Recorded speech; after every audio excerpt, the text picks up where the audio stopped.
السلام کے ناظرین، پروگرام خبر سے خبر میں نادیہ مرزا میں خوش آمدید. اور ویسے تو آج کل سے ہم بات کر رہے ہیں اس وقت صرف اور صرف سپریم کورٹ میں جو ایک کیس چل رہا ہے جو کہ پنجاب اور خیبر پختونخوا کے الیکشنز کے حوالے سے، اس میں تاخیر کے حوالے سے، لیکن اس کے ساتھ ساتھ کچھ سائٹ کی خبریں بھی ہیں جو کہ بڑی امپورٹنٹ ہیں.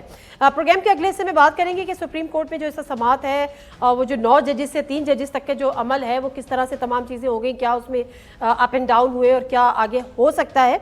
جس طرح سے نواز شریف صاحب نے بھی بڑا کیٹیگوریکلی آج ایک اسپیچ کی ہے. انہوں نے کہا فیصلہ قابل قبول نہیں ہوگا اگر اسی بینچ نے دیا. لیکن اس کے علاوہ جو مجھے بات کرنی ہے وہ پچھلے تواتر کے ساتھ ہم دیکھ رہے ہیں. شاہد متلا صاحب جو کہ سینئر جرنلسٹ ہیں، انہوں نے جنرل باجوہ صاحب کا ایک انٹرویو کیا اور اس انٹرویو کی پہلی قسط شائع ہوئی، دوسری قسط شائع ہوئی.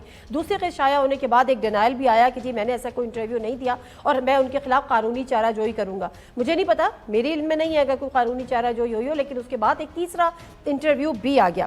اب اس میں اتنے بڑے بڑے انکشافات ہیں اور اتنی ساری چیزیں ہیں کہ اس میں بات اب یہ بھی ہو رہی ہے کہ کیا یہ وائلیشن نہیں ہے آفیشیل سیکرٹ ایکٹ کی. اور اس حوالے سے اسلام آباد ہائی کورٹ میں جنرل باجوہ کے خلاف فوجداری کا مقدمہ درج کرنے کے لیے ایک درخواست بھی دی گئی ہے. اس میں شاید متلا صاحب کا بھی نام ہے، جاوید چودھری صاحب کا بھی نام ہے کہ ان کے خلاف بھی کارروائی ہو.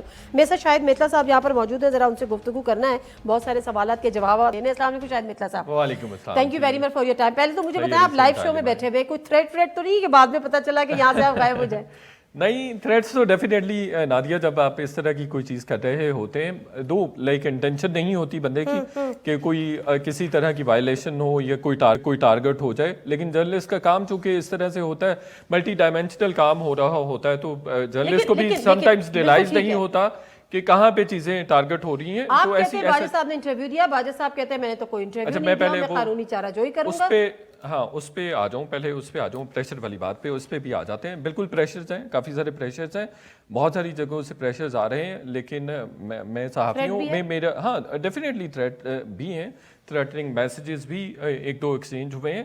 تو وہ تھریٹس تو جرنلسٹ کو ہوتے ہیں. لیکن میں سمجھتا ہوں کہ انفارمیشن، جو بھی انفارمیشن ہے وہ عوام کا حق ہے، وہ میسیج تک پہنچنی چاہیے. میں اس آئیڈیالوجی کا قائل ہوں، اس کا مقلد ہوں جو سمجھتا ہے کہ ہر طرح کی انفارمیشن عوام تک پہنچنی چاہیے. دیکھیں لائک عوام جو ہے وہ فیصلہ ساز ہے، وہ ڈیسیژن میکر ہے، وہی مالک ہے. کہ جب آپ نے باجوہ صاحب سے ملاقات کی اور آپ نے ان سے انٹرویو کیا تو پھر یہ کنسنسس ڈیولپ تھا کہ you are gonna publish it? جی definitely I am a professional journalist. مجھے اپنے کریڈینشلز، میں بار بار جب کریڈینشلز اپنے رکھ رہا ہوتا مختلف ٹاک شوز پہ، میں نہیں چاہتا تھا کہ اس پہ بات بھی ہو، کانٹروورسی پہ بات بھی ہو. اصل چیز یہ ہے کہ it's a service to masses, it's a service to the nation. In fact it is service to the country. میں تو like it is kind of writing history, you know. تو یہ بات ڈیفینیٹلی یہ بات تھی اور I have taken special permission from him to go on record. اچھا، اب میں نے جو آپ کے ان 3 انٹرویوز کو میں نے جو اسٹڈی کیا ہے اس میں جو انکشافات ہیں 2-3 چیزیں. ایک تو یہ کہ اس میں بڑا کیٹیگوریکلی یہ چیز آبویس ہے کہ تحریک عدم اعتماد کے بعد بھی فوج کا سیاست میں رول رہا، جو کہ خود وہ بتا رہے ہیں کہ ڈی جی آئی نے بھی فون کیا.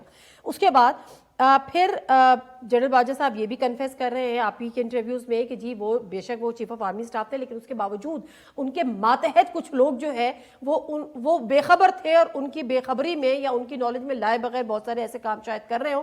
خاص طور پہ جو انہوں نے جنرل فیض کے والے سے بات کی کہ 8 کام ہم کراتے ہیں تو 2 کام یا وہ خود کرتے ہیں.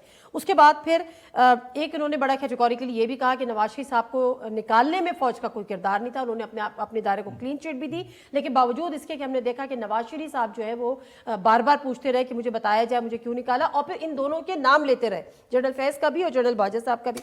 اب معاملہ یہ ہے کہ یہاں سے شروع کر لیتے ہیں کہ تحریک عدم اعتماد کے بعد بھی ہمیں یہ بتایا گیا کہ فوج کا کوئی رول نہیں ہے. لیکن آپ کے انٹرویوز میں جنرل باجوہ صاحب یہ کنفیس کر رہے ہیں کہ اس وقت کے D G I S I کا بھی بعد میں رول رہا، نواز شریف صاحب سے بات ہوتی رہی، پھر اقامہ والی بات تو پھر بڑی الارمنگ ہو گئی ہے.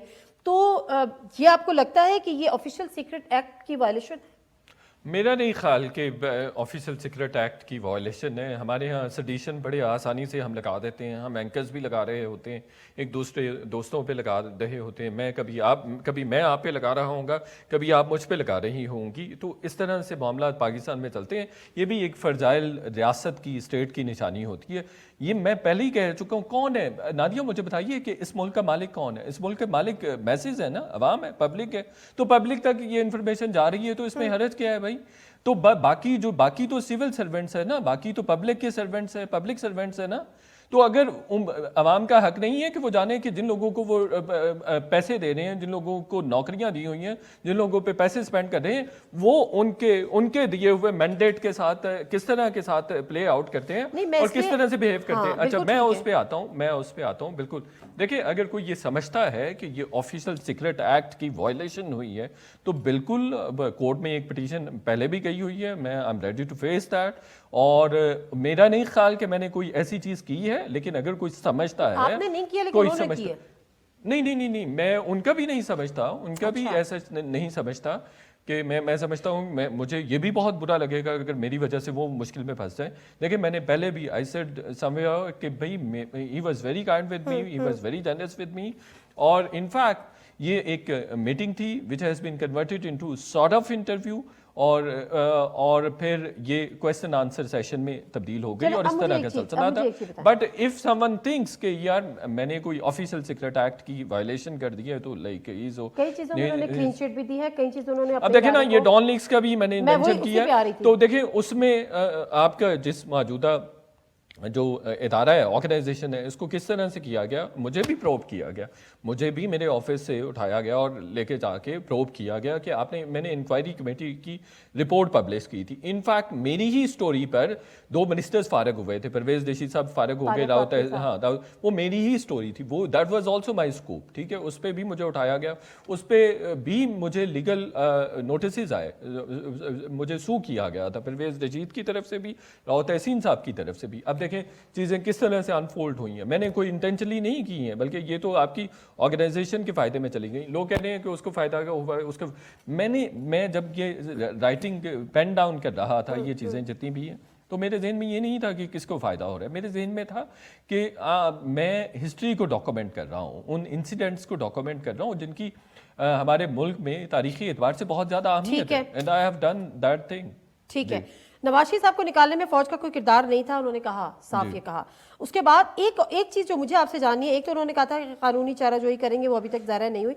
جنرل باجوہ صاحب کے اثاثوں کے حوالے سے جو ہے وہ خبر آئی تھی, کیا یہ کوشچن آپ نے ان سے پٹ کیا؟ جی پوچھا ہے, اور کمنگ ڈیز میں آئے گا انشاءاللہ, کمنگ ڈیز میں آئے گا. کیا انہوں نے اس میں نہیں, وہ کہہ رہے ہیں کہ میرے اس طرح سے ایسٹس نہیں ہے, اور دوسرا انہوں نے فوج کو بھی بڑے بہترین طریقے سے ڈیفینڈ کیا ہے. وہ ابھی جو نیکسٹ ایپیسوڈ ہے اس میں وہ مینشن ہے کہ کس طرح سے انہوں نے فوج کو ڈیفینڈ کیا ہے, جو فوج کے پیکس اینڈ بینیفٹس کے بارے میں بات ہوتی ہے. بلکہ انہوں نے, چلیں آپ کے شو میں ایک بریکنگ بھی دے دوں کہ انہوں نے اپنی سیلری اور جو اینکرز کی سیلری ہے اس کا بھی کمپیریزن کیا ہے, اور میں سمجھتا ہوں کہ وہ ایک ڈفرینٹ پکچر ہے, ڈفرینٹ پرسپیکٹیو ہے جو عوام کے سامنے آنا چاہیے. میں بھی فوج پر تنقید کر رہا ہوتا ہوں, آپ بھی کر رہی ہوتی ہے, 10 اور لوگ بھی کر رہے ہوتے ہیں, بٹ وہ بھی ایک پرسپیکٹیو ہے, وہ بھی ہمیں جاننے کی ضرورت ہے. دیکھیں ہم جب بینگ جرنلسٹ, ہمیں سب کو میرٹ پہ ٹریٹ کرنا چاہیے, تو فوج کے حوالے سے بھی اسکیل اور پرائیویٹ پے اسکیل میں تو فرق ہے نا. وہ گورنمنٹ کا پے اسکیل ہے, وہ ظاہر سی بات ہے, وہ جس طرح سے وہ ڈیفینیٹلی دوسرے پاکستان بینیفٹس بھی ملتے ہیں. تک آپ آ جائیں تو پھر پرائم منسٹر کے کمپیریزنز ہیں, پھر پریزیڈنٹ کے ہیں, پرائم منسٹر کی بھی دیکھیں نا اتنی ہے, 3-3.5 لاکھ سیلری ہے, تو میرا خیال ہے دو کمپیریزن بنتا ہی نہیں ہے نا. اچھا, بٹ ویسے میں کہہ رہا ہوں جو پرسپیکٹیو, ادروائز تو یہ ہے کہ فوج اقامے والی بات کی ضرورت کیوں پیش آئی کہ انہوں نے بتایا, اور خاص طور پہ جو ابھی سٹنگ ہمارے آرمی چیف ہیں ان کے حوالے سے کہ وہ گئے اور اقامہ لے کر آ گئے. اس کا میں آپ کو نہ دیا انٹرسٹنگلی, اس کی وجہ سے کافی سپلیش بنا ہوا ہے اور نیوز سپلیش ہے, اور ادروائز بھی لوگ بڑے سینسٹیو ہوئے ہیں. ادروائز تو it's a very general information, very generic information in fact, تو اس میں کچھ ایسی نہیں, اور یہ اس کا کوئی خاص کانٹیکسٹ نہیں تھا, اور نہ ہی میں نہیں سمجھتا کہ انہوں نے اس کو کانٹروورشل کرنے کی کوشش کی ہے. جنرل موجودہ آرمی چیف کو کوئی انہوں نے کانٹروورشل کرنے کی کوشش کی ہے, آئی ڈونٹ تھنک سو. تو ہاں باقی بھی اور بھی کافی ساری بات ہوئی. اچھا, آپ سے جو ان کی گفتگو ہوئی, آپ نے کیسا پایا کہ ان کی جو گفتگو تھی اس دوران جنرل فیض کے ساتھ ان کے تعلقات, کیونکہ کچھ لوگ یہ کہتے ہیں کہ پہلے تو بڑے اچھے سب گڈی چل رہا تھا, بعد میں جب یہ خبریں آئیں کہ جی شاید عمران خان صاحب وزیر اعظم جنرل فیض کو بنانا چاہ رہے ہیں چیف آف آرمی اسٹاف, وہاں سے مسئلے مسائل شروع ہے, اور پھر جب وہ کہتے ہیں کہ 8 کام ہم کراتے ہیں تو وہ کچھ خود بھی کر لیتے ہیں, یہ ان کے فیور میں بات کی تھی یا ان کے اگینسٹ آپ کو لگتا ہے کہ بات ہوئی ہے؟ یہ ان کے فیور میں بھی ہوئی ہے اور ان کے اگینسٹ بھی گئی ہے. کہ دیکھیں کہ آپ کو کیا اندازہ ہوا ان کے تعلقات اچھے تھے جنرل فیض کے ساتھ آخر؟ ہاں, میرا خیال ہے اچھے بھی تھے اور برے بھی تھے. میں لائک ملٹری کی ایک سائیکی ہوتی ہے کہ وہ ادروائز لائک سویلین کی طرح اس طرح سے ایموشنل نہیں ہوتے. ان کو اپنے ایموشنز پہ بہت زیادہ کنٹرول ہوتا ہے, جس کے وہ مخالف بھی ہوتے ہیں اس کے ساتھ بھی ہنس کے بات کر رہے ہوتے ہیں یا اس کے ساتھ بھی گپ شپ کر رہے ہوتے ہیں. یہ میں نے اوور آل ان کی سائیکی دیکھی ہے. تو جنرل باجوہ صاحب بھی پیرلل جنرل فیض کو چلا رہے تھے. وہ کئی ساری جگہوں پہ ناخوش بھی تھے اور کئی جگہوں پہ ان سے خوش بھی تھے, لیکن وہ ان کو استعمال کر رہے تھے. جنرل فیض, یہ میری بیک گراؤنڈ انڈرسٹینڈنگ ہے اور انفارمیشن بھی, کہ وہ جنرل فیض بھی جنرل باجوہ کو یوز کر رہے تھے اور جنرل باجوہ بھی جنرل فیض کو یوز کر رہے تھے. And it happens. اچھا, اب جو عمران خان صاحب الزام لگاتے ہیں کہ جی میری حکومت گرانے میں جنرل باجوہ صاحب کا رول تھا, تو اس حوالے سے انہوں نے کیا کیا, کیونکہ جو لندن پلان کی بات ہوتی ہے نا کہ لندن پلان ہوا عمران خان صاحب جب وزیر اعظم تھے یا ان کی حکومت تھی اسی دوران نہیں, لندن پلان کا تو ابھی عمران خان کہہ رہے ہیں کہ لندن پلان ہوا ہے کہ جو ملٹری لیڈرشپ ہے اس نے لندن میں جنرل باجوہ کے حوالے سے ان کی ملاقاتیں ہو رہی تھیں. مجھے یاد ہے عمران خان صاحب کہتے تھے کہ جب میں وزیر اعظم تھا تو مجھے آئی بھی انفارمیشن دیتی تھی کہ جی ان کی ملاقات ہوئی ہے فلاں سے ہوئی ہے, شہباز شریف صاحب سے ہوئی ہے, اور پھر وہ اعجاز الحق نے تو بڑی بات کہہ دی تھی کہ ڈگی میں بیٹھنا وہ ڈگی والی بات ویسے غلط ہے, ڈگی والی بات ذرا غلط ہے. کافی ساری چیزیں پوچھی ہیں, بہت کچھ آنے والا باقی ہے. بہت ساری ہیں, لائک درجن سے زائد ہیں. درجن سے زائد؟ ہاں درجن سے زائد ہے. بس کافی لمبی ملاقات تھی اور بہت انٹرسٹنگ ملاقات. نہیں وہ میں آئی ایم باؤنڈ کہ مجھے نہیں بتانا, آئی ہیو کمیٹڈ, ہاں I have given my words کہ مجھے نہیں کہ کیا, لیکن کافی ایک طویل ملاقات تھی اور بڑی انٹرسٹنگ ملاقات تھی. اور ایسا نہیں ہے جس طرح سے تاثر لیا جا رہا ہے کہ کسی کو ٹارگٹ کیا گیا ہے. میں نے ٹارگٹ کیا ہے یہ general Bajwa. I will be very fair with him, اور ایسا نہیں ہے کہ کسی کو کسی خاص آدمی کو ٹارگٹ کیا. ایک اطرافی ہم یہ دیکھتے ہیں نا کہ جب وہ کہتے ہیں کہ تمام جنرلز جو ہیں وہ انصافی تھے اس وقت, اور پھر ہم مس کیلکولیشن ہو گئی جاوید چودھری صاحب کے حوالے سے, اس پہ انہوں نے یہ بھی کہا تھا کہ ہماری ریڈنگ ہماری غلط ہو گئی تھی, اور یہ ساری چیزیں. عمران خان صاحب کے بارے میں کیا رائے ہے باجوہ صاحب کی اس وقت؟ وہ ان کے بارے میں تو رائے, ابھی تو وہ چاہتے ہیں کہ عمران خان صاحب کے بارے میں بھی بات نہ ہو, نہ وہ کریں نہ کوئی اور کرے. وہ خاموش بھی تو سم ایکسٹینٹ رہنا چاہتے ہیں. رائے ان کی وہی ہے کہ وہ اچھے نہیں تھے, ملک کے لیے خطرناک تھے اور چیزیں, مطلب بہت ساری جگہوں. دیکھیں میں نادیہ, میں نے ایک دو سٹوریز کی ہوئی ہیں 2020 میں, لائک اینڈ آف 2020 میں, جس میں میں نے بتایا تھا کہ ملٹری اسٹیبلشمنٹ نے یہ فیصلہ کر لیا ہے کہ عمران خان کو ہٹا دیا جائے گا, اور اس کی 3 وجوہات ہیں. سب سے پہلا ہے گورننس فیلئر, دوسرا ہے اکنامک فیلئر, اور تیسرا ہے انٹرنیشنل فارن افیئرس فیلئر.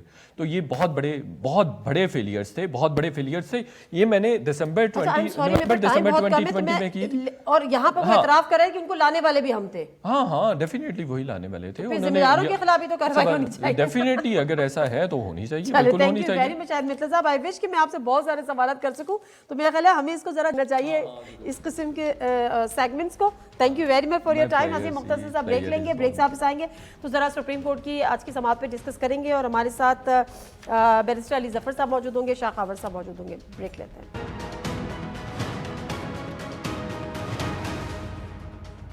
جی ناظرین, پروگرام ایک دفعہ پھر آپ کو خوش آمدید کہتے ہیں, اور پروگرام کے اس حصے میں آج جو عدالتی کارروائی ہو اس پر بات کریں گے. پنجاب اور خیبر پختونخوا میں انتخابات کی تاخیر کے حوالے سے جو کیس جو 9 رکنی بینچ سے شروع ہوا تھا اور 3 رکنی بینچ اب اس کی سماعت کر رہا ہے. بیچ میں جو نشیب و فراز آئے اس پر بھی گفتگو کریں گے, لیکن نون لیگ نے PMLN نے بڑا کیٹیگوریکلی یہ 2 ٹوک اعلان کر دیا ہے. انہوں نے کہا ہے کہ اگر یہ جو فیصلہ ہے یہ فل بینچ کے علاوہ آیا تو پھر اس کو مانے گا کون, اس کو تسلیم نہیں کیا جائے گا. اور اسی حوالے سے مریم اورنگزیب صاحبہ تو کہہ بتا رہی تھی عدالت کے باہر, لیکن آج میاں نواز شریف صاحب نے بھی لندن میں ایک میڈیا ٹاک کی ہے. کیا کہہ رہے تھے وہ بھی سنتے ہیں. ہر بندہ یہ کہہ رہا ہے اپنی مرضی سے معاملات کو آگے چلایا جا رہا ہے اور مرضی کے فیصلے ٹھونسنا چاہتے ہیں اس قوم پہ, لیکن یہ قوم عہد کر لے کہ اس نے ایسا نہیں ہونے دینا. سیدھی بات ہے, جو بینچ ہی قبول نہیں ہے تو اس کا فیصلہ کیسے قبول ہوگا, اور قبول ہونا بھی نہیں چاہیے. یہ ڈیمانڈ کے لیے فل کورٹ بنائیں, اس کا فیصلہ سب کو قبول ہوگا. تو وہ اگر نہیں بنتا تو پھر 3 کا بینچ کیوں, اس کے پیچھے کیا عوامل کار فرما ہیں. بڑا سوال اٹھا دیا نواز شریف صاحب نے، اور انہوں نے کیٹیگوریکلی یہ کہا ہے کہ اگر جو بینچ ہی قابل قبول نہیں ہے تو فیصلہ کیسے قابل قبول ہوگا۔ اب سوال یہ ہے کہ فیصلہ کیسے نہیں قابل قبول ہوگا۔ آگے بڑھتے ہیں، اور آج اعظم نذیر تارڑ صاحب بھی عدالت میں سپریم کورٹ کے باہر میڈیا سے گفتگو کر رہے تھے، جس پہ عدالت نے کہا بھی تھا کہ ماحول کو، سیاست کو، سیاسی درجہ حرارت کو تھوڑا ٹھنڈا کرنے کی ضرورت ہے۔ کیا کہہ رہے تھے وزیر قانون؟ سنیے ذرا۔ چیف جسٹس صاحب نے کہا کہ سیاستدان بھی مل بیٹھے، ہم نے کبھی اس سے انکار نہیں کیا۔ سیاستدانوں میں اگر میچورٹی ہو تو اپوزیشن کے دوستوں کو یہ ماحول بنانا ہی نہیں چاہیے تھا۔ گفتگو کے دروازے سیاست میں کھلے رہتے ہیں، لیکن اس سے ہٹ کے میں یہ کہوں گا کہ آپ یہی بات جب سیاستدانوں سے کہتے ہیں تو یہی اصول آپ کو اپنے ادارے پہ بھی لاگو کرنا ہے۔ گفتگو کر رہے تھے اس تقسیم کے حوالے سے جو کہ ہمیں بڑی واضح اب سپریم کورٹ کے اندر اپنے جو ججز صاحبان ہیں ان میں نظر آئی۔ فواد چودھری صاحب نے بھی میڈیا ٹاک کی ہے، کوئی شارٹ کلپ۔ ایک واضح ہے، انہوں نے کہا جی الیکشن ہونے یہ آپ آپس میں طے کر لیں یا پھر ہم نے طے کر کے دینا ہے، اور ہم پوری طرح جو طریقہ انصاف ہے وہ سپریم کورٹ کے پیچھے کھڑی ہے۔ ہم چیف جسٹس صاحب کا جو اختیار ہے بینچز بنانے کا اس کو بھی ہم تسلیم کرتے ہیں، اور انشاءاللہ تعالی سپریم کورٹ کے فیصلے کے اوپر عمل درآمد ہوگا۔ کسی کی ضرورت نہیں ہے سپریم کورٹ کے فیصلے کے اوپر عمل نہ کرے۔ کسی کی جرت نہیں ہے کہ سپریم کورٹ کے فیصلے پہ عمل نہ کرے، لیکن جرت دکھا دی گئی ہے، کم از کم اس کا اظہار تو کر دیا گیا ہے۔ عمران خان صاحب نے ایک دفعہ پھر بات کی ہے کہ وہ مل بیٹھنے کے لیے، مذاکرات کے لیے تیار ہیں، لیکن آئین اور قانون سے ہٹ کر کوئی بات نہیں ہوگی۔ بات کرتے ہیں جو ہمارے ساتھ پینلسٹ ہیں، ان سے آپ کا تعارف کرا دیتی ہوں۔ بیرسٹر شاہ خاور صاحب ہمارے ساتھ سینئر وکیل ہیں سپریم کورٹ کے۔ السلام علیکم شاہ خاور صاحب، بہت شکریہ جی آپ کے ٹائم کا۔ اور اسی کے ساتھ فیصل چودھری صاحب بھی ہمارے ساتھ موجود ہیں، سینئر سپریم کورٹ کے وہ بھی وکیل ہیں۔ السلام علیکم فیصل چودھری صاحب، آپ کے ٹائم کا بھی بہت بہت شکریہ۔ کوئی فری کویسچن جو اپنے ناظرین کے سامنے اور اپنے پینلسٹ کے سامنے رکھ دیتی ہوں۔ سوال نمبر 1، پنجاب اور خیبر پختونخوا میں انتخابات کیس میں فل کورٹ کے علاوہ کوئی فیصلہ آیا تو قابل قبول نہیں ہوگا۔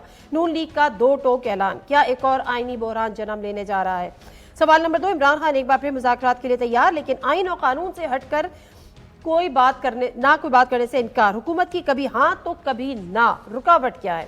سوال نمبر 3، عدالتی اصلاحاتی بل کی قانونی حیثیت پہ اٹھتے سوالات، سپریم کورٹ کے رولز طے کرنے کا طریقہ اس قانون سازی سے ممکن ہوگا یا پھر آئینی ترمیم درکار ہوگی؟ کیا سپریم کورٹ اس قانون سازی کو کالعدم بھی قرار دے سکتی ہے؟ پروگرام کا باقاعدہ آغاز کرتے ہیں شاہ خاور صاحب آپ کی طرف۔ اب نون لیگ کا یہ واضح اعلان، نہ صرف مریم اورنگزیب کا، اور اس کے بعد ہم نے دیکھا میاں نواز شریف صاحب کا بھی لندن سے بیٹھ کے وہ پریس کانفرنس کر رہے ہیں کہ جو بینچ ہی قابل قبول نہیں ہے اس کا فیصلہ کیسے قابل قبول ہوگا۔ تو ذرا مجھے قانونی زبان میں ہمیں سمجھائیے گا کہ کیسے قابل قبول نہیں ہوگا۔ دیکھیں نادیہ، بات یہ ہے کہ میں بحیثیت وکیل میں کافی عرصے سے سپریم کورٹ میں وکالت کر رہا ہوں، اور یہ تمام جج حضرات کے ساتھ میں جو ہے ان کے سامنے پیش بھی ہوتا ہوں، بلکہ میری یہ کولیگز بھی رہے ہیں لاہور ہائی کورٹ میں کچھ عرصہ جج رہا۔ جہاں تک ان کی انٹیگریٹی کا، ان کی کمپیٹنس کا تعلق ہے، اس میں کوئی شک نہیں ہے۔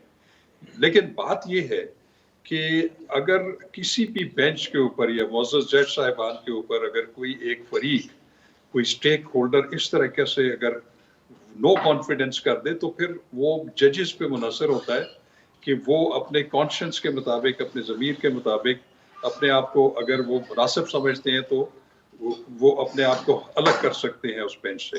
آپ نے دیکھا ہوگا کہ یہ جو پچھلا جو نو بینچ بنا تھا اس پہ بھی جو ہے ایک واضح طور پر 2 معزز جج صاحبان کے خلاف عدالت میں جو ہے ان پہ اعتراض کیا گیا تھا، ان کی موجودگی جو ہے بینچ میں تھی۔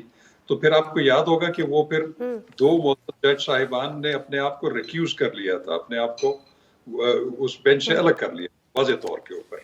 لیکن اب بات یہ ہے کہ وہ اب جیسے میاں نواز شریف صاحب نے پریس کانفرنس کی، یا مریم صاحبہ کر رہی ہے، یا پی ایم ایل این کر رہی ہے، اس کی شاید وجہ یہ ہے کہ اس میں کچھ جج صاحبان وہ ہیں جو کہ پیناما لیکس کے جو بینچ بنا تھا اس کا بھی وہ حصہ تھے۔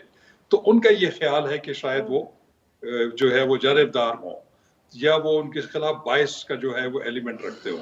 تو جہاں پہ باعث کا ایلیمنٹ آ جائے سامنے تو ہم نے دیکھا ہے کہ اس پہ سپریم کورٹ کے ڈیسیجنز بھی موجود ہیں کہ وہ پھر یہی کہتے ہیں کہ یہ منحصر تو جج صاحبان کے اوپر ہے، لیکن اگر وہ کئی ایسی مثالیں بھی موجود ہیں کہ ان پہ اعتراض ہوئے بھی تو انہوں نے کہا کہ نہیں، ہم تو اپنے ضمیر کے مطابق فیصلہ کریں گے،